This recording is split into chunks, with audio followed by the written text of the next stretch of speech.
Bien bonjour, toujours un plaisir de vous retrouver pour cette série du premier amour et le titre que je vous propose pour cette émission de ce matin, c'est Dieu restaure mon âme en revenant au premier amour. Me voici donc avec vous pour la quatrième et dernière méditation sur ce thème du premier amour. Dans la première intervention, je nous invitais à nous questionner sur la nature de notre amour pour Jésus, sur la qualité aussi de cette relation que nous avons avec lui. Puis sur l'importance de demeurer en Christ, puiser dans son amour pour nous et pour nous régénérer. Mercredi dernier, je vous proposais une piste de réflexion sur comment aimer Dieu. Et comment aimer Dieu qu'on ne voit pas.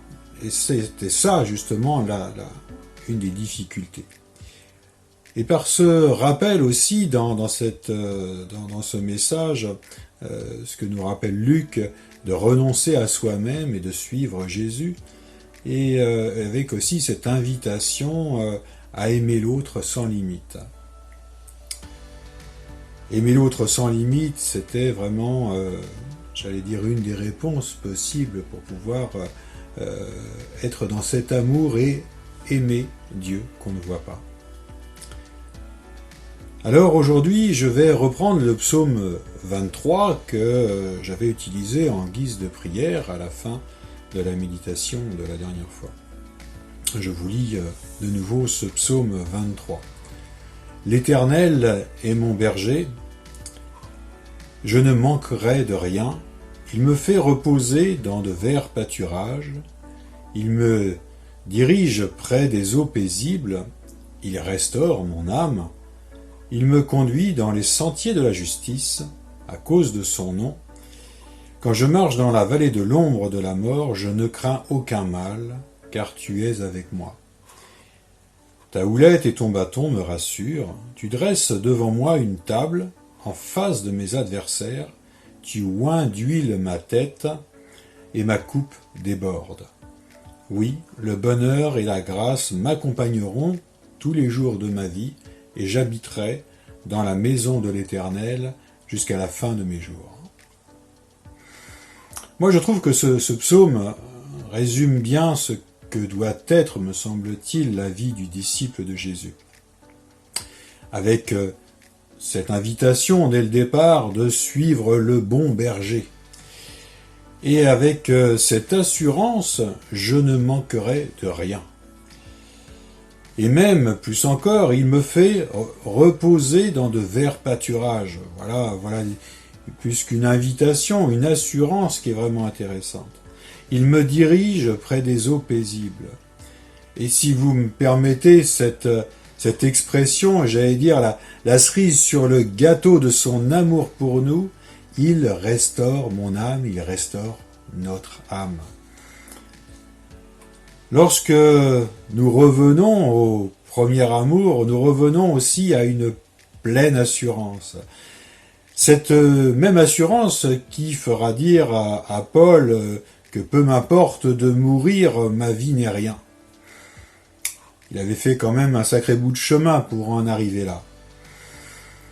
L'assurance de faire le bon choix, l'assurance du meilleur lorsqu'on suit Jésus. Et quand on le suit dans son amour et qu'on le fait par son amour. Que dire de plus si ce n'est que le Seigneur me fait rentrer dans la plénitude de son amour.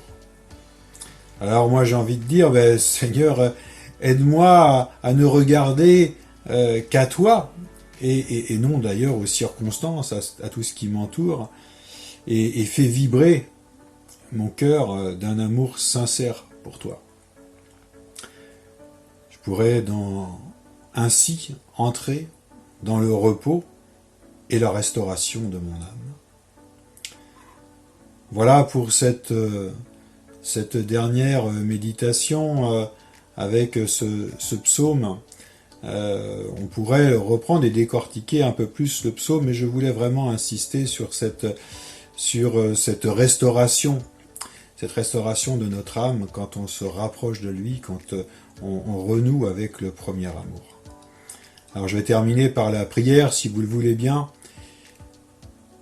Seigneur Jésus, vraiment, merci pour cette façon merveilleuse que tu as de nous conduire et de nous inviter à nous questionner sur la valeur de ce premier amour, sur ce qu'il signifie pour chacun d'entre nous, sur comment faire pour pouvoir aller plus loin et revenir à ce premier. Alors, merci Seigneur, merci de continuer à nous conduire, à nous enrichir, à faire vibrer notre cœur d'amour pour toi, et on a besoin de ton aide, j'ai besoin de ton aide. Alors Saint-Esprit, tu me réveilles, tu viens faire bouger mon cœur afin que vraiment cet amour, ce premier amour pour toi Seigneur Jésus, puisse être vraiment quelque chose de fort et de toujours plus fort, encore et encore.